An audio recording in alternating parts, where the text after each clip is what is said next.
Buenos días, mi nombre es María de los Ángeles, matriculación 77C72 de la sección de Laboratorio de Semiología y Medicador de las 5 de la tarde. La prueba de tolerancia de la glucosa está compuesta por carbohidratos ingeridos que son desdoblados en el extracto gastrointestinal por diversas enzimas en la cavidad bucal en las grandes moléculas del almidón, que estas son parcialmente transformadas en sacáridos menores debido a la acción ejercida por la tiplianina de la saliva. Digestión que continúa a nivel intestinal para convertirlos finalmente en monosacáridos, glucosa, galactos, manosa, penosa, fructosa.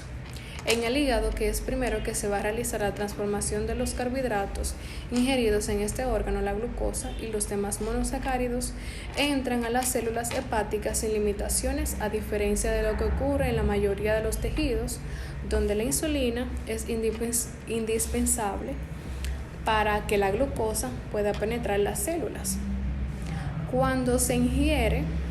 una muestra de glucosa, esta suele ser absorbida rápidamente a nivel de la primera porción del intestino delgado, ya que la glucosa no requiere de transformación intestinal. Los niveles de la glucosa en sangre o glicemia, estas suelen aumentar inmediatamente cuando empieza a llegar a la sangre. La glucosa absorbida, la glicemia no aumenta en exceso debido, por un lado, a la entrada de glucosa en los hepatocitos y en las demás células de tejidos por la acción de la insulina, que es importante en el proceso de tolerancia a la glucosa y cómo esta va transformando. De forma que cuando se realiza una curva de glicemia, la glucosa administrada inicia una evaluación continua de sus niveles de sangre, a lo que refleja su absorción intestinal a nivel máximo, que alcanza aproximadamente entre la media hora y la hora de la toma de la glucosa. La utilización de la glucosa por las células hace que los niveles sanguíneos de la glucosa desciendan nuevamente, de tal forma que a las 2 o 3 horas la glicemia llega a unos niveles semejantes al estado de ayuno, o en condiciones normales otra glucosa que se filtra por el glomérulo, absorbe lo que son sus mecanismos de transporte activo en el túbulo contorneado proximal de la nefrona, por lo que la primera no contiene glucosa. La determinación de una muestra basal de glucosa en sangre no es suficiente en la mayoría de ocasiones para asegurar que hay una normal utilización de los carbohidratos. Así que tengamos que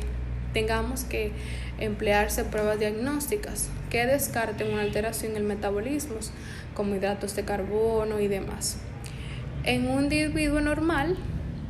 la administración de una sobrecarga de glucosa va seguida de una liberación rápida de insulina por parte de células betas y demás. Los niveles normales de glucosa en sangre en condiciones basales oscilan entre 70 a 110 miligramos por decilitro. En el organismo capaz de mantener en un estado estrecho de control de glicemia, no llegamos a sobrepasar de 180 miligramos por decilitro después de las comidas, que es importante comer. En el método de realización para hacer una prueba de tolerancia oral de la glucosa, hay que tener en cuenta una serie de requisitos para la realización normal de la prueba, como una dieta que contenga como 150 gramos de hidratos de carbono, entre otros factores. A las personas adultas, que se le da a tomar 75 gramos de glucosa diluidos en unos 200 centímetros cúbicos de agua. En los niños, la cantidad de glucosa que se da a tomar es 1.75 gramos por kilogramos de su peso corporal, recordando que el empleo de menor cantidad de glucosa puede dar lugar a resultados falsos y negativos. Recordando también que antes de ingerir la solución de la glucosa, se da a extraer una muestra basal de sangre y a continuación se toma otra muestra a los 30 minutos, la segunda a los 60 minutos y la otra a los 120 minutos. Recordando que las hormonas que intervienen en la lipólisis son el glucagón, cortisol, ACTH, hormona de crecimiento, TSH, adrenalina durante el embarazo, la lactógeno placentero. En la prueba de tolerancia oral a la glucosa,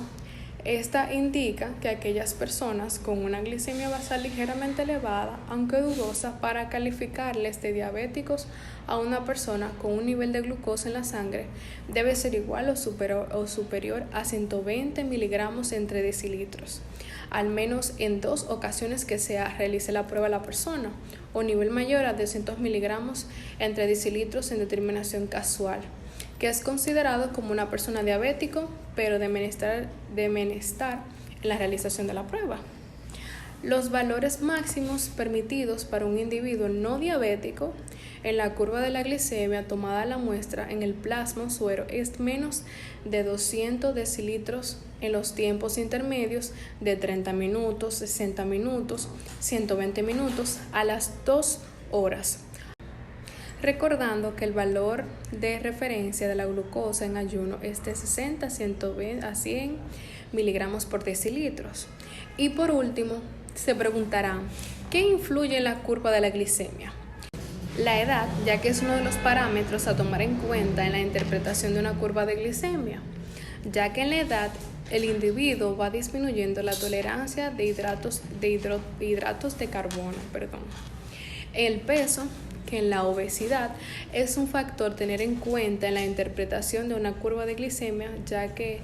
la obesidad conlleva una resistencia de acción de insulina. Y por último, en el embarazo, ya que es una condición que provoca por sí misma una situación de estrés en el organismo de la mujer embarazada. Y el embarazo pone al descubierto en muchas ocasiones muchos estados diabéticos latentes que ponen en evidencia con la realización de la prueba de tolerancia oral de la glucosa. Muchas gracias, hasta aquí mi parte.